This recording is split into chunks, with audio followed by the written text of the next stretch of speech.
What's up mga kagulong? Kumusta po? Usapang kita na naman tayo ngayon mga kagulong. Ang ating itatopic naman ay yung weekly gross sa paggagrab. Magkano ba yung igugross natin sa isang linggo? Yung average on an average basis. Yung maghapon na kinikita ng isang full-time grab driver sa buong linggo. So ito sa bidyong to mga kagulong, gross income to. So ibig sabihin yung pinaka overall na pamasahe na kinita na natin ng isang grab driver. So dito sa video to mga kagulong, ipapakita natin dito labas na yung komisyon ni Grab. Ibig sabihin malinis na to na grinos natin. Although hindi pa to yung pinaka net na kinita ko sa loob na isang linggo, ito na yung gross fare.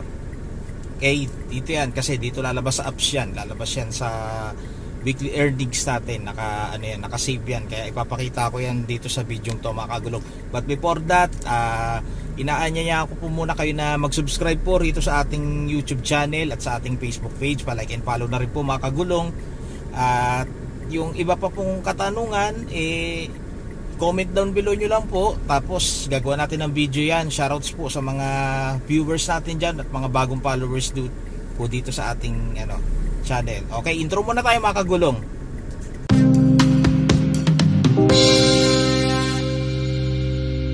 Okay, welcome back mga kagulong. Wala nang paligoy-ligoy, pakita na agad natin yung earnings natin, weekly earnings tsaka daily earnings. So ito dito sa Grab apps. Okay, today earnings ko 27. Ayan. Ito ngayong araw to, ito yung araw ko ngayon na ibiniyahe. Okay, isang araw natin yan, 18 bookings. Ngayon, para makita natin yung weekly earnings natin, anin lang natin to. Ayan, tapos eto, daily tsaka weekly. Ito yung weekly. Okay, 32 jobs ako, 2 days. So yan, Monday 14 jobs, Tuesday 10 jobs. Nasa inyo yung gross. Okay, tapos ito tayo sa ito yung last week ko mga kagulong. Okay, yan yung total net earnings. Gross na yan mga kagulong ha. Bawas na dyan yung commission ni Grab, 18,572 for the whole week na yan. Ayan, mapapansin nyo, average na income ko is 3,000 maghapon yan mga kagulong. Okay, Monday, kaya kita nyo consistent talaga siya. Ayan talaga yung average niya, 3,131, 3,000. Ayan, meron akong bumaba sa 3,000 total lang. Tapos ayan, medyo pinakamataas ko rito mga kagulong isa nung Sunday, 3,600. Kasi itong Sunday na to walang traffic, tapos maraming pasahero, kaya mas marami yung nakuha ko talagang booking sa maghapon. Ayan, 18,572. So ayan inano ko na siya, pinakita ko na mga kagulong.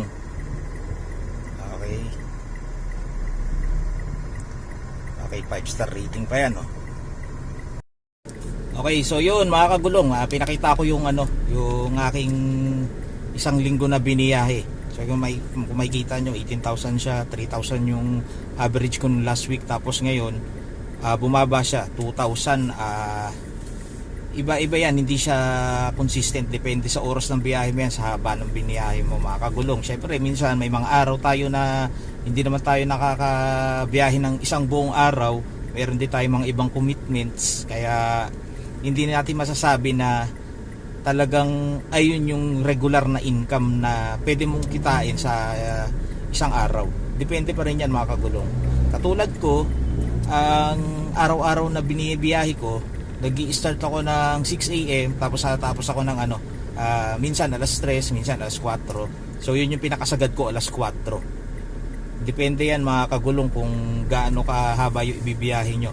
Depende rin syempre kung ang unit natin ay pinapaboundaryhan natin o tayo mismong operator nagdadrive.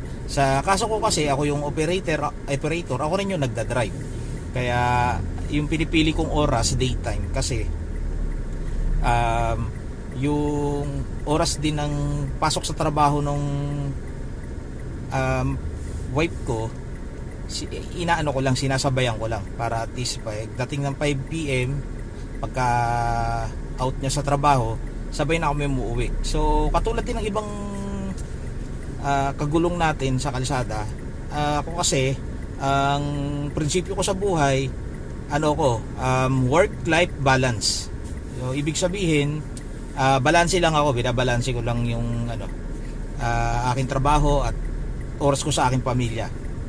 Kasi yung trabaho andyan lang naman yan, mga kagulong, nakadepende naman yan sa natin, sa pangangailangan at saka sa mga kulang kung may nahabol man tayo na bills, bayad na sasakyan, saka tayo nag-OT, di ba? Parang regular na trabaho rin yan parang sa mga ordinaryong trabaho.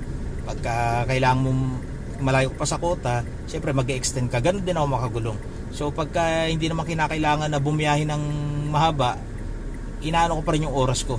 Sinisigurado ko na yung oras ko sa gabi kasama ko yung pamilya ko. So ganun lang ako, mga kagulong. Prinsipyo ko yun. So depende ang mga kagulong sa sa pangangailangan nga at saka sa syempre kung ikaw ay isang driver at marami kang pinapaaral, marami kang anak, marami kang binubuhay, tapos yung gastusin pa sa araw-araw, mga basic necessity mo, tapos yung hulog sa sasakyan, maintenance sa sasakyan, pambayad sa bahay, di ba? Kuryente, tubig, nakadepende pa rin yan dyan sa kung gaano kaaba ka bibiyahe. So ako sa sitwasyon ko, ganun ako. Ang average na oras ng biyahe ko sa kalsada is 8 to 10 hours, yan talaga.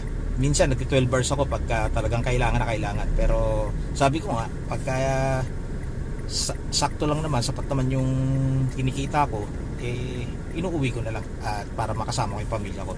So yun, mga kagulong. Tapos eto, sa next video natin, itatakal naman natin yung mga tanong dito sa ating sa mga nagko-comment dito sa ating YouTube channel. So ayan, dami nagko-comment.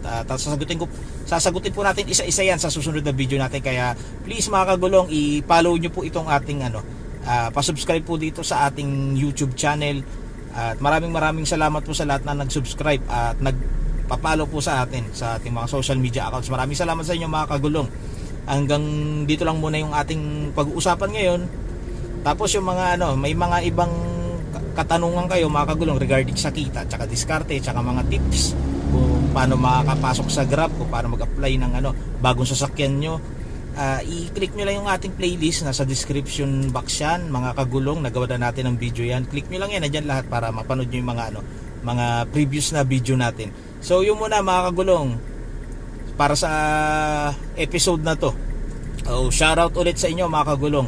Have a safe day and ingat po kayo lahat sa inyong sa inyong mga trabaho at sa mga kababayan natin na OFW. Shoutouts po sa inyo. Ingat po kayo dyan sa ibang bansa. Have a good day, mga kagulong.